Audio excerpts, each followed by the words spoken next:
Here's a tip for those of you that have coil on plug, or for that matter, even if you're changing spark plug wires on a traditional original vehicle. You want to make sure you put a dielectric grease on the end of this. When you put this down into the spark plug hole, if you haven't used this dielectric grease, eventually the heat cycling is going to cause this section to get stuck on the plug. And I've replaced these before where the person did not put the dielectric on there and literally rips this boot section off.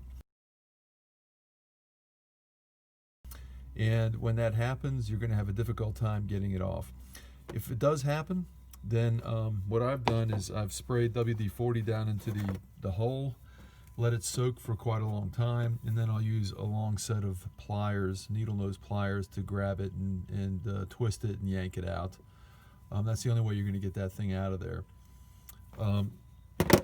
Again, you're going to want to make sure you use a good quality dielectric grease to keep that from causing a fusion between the boot and the spark plug.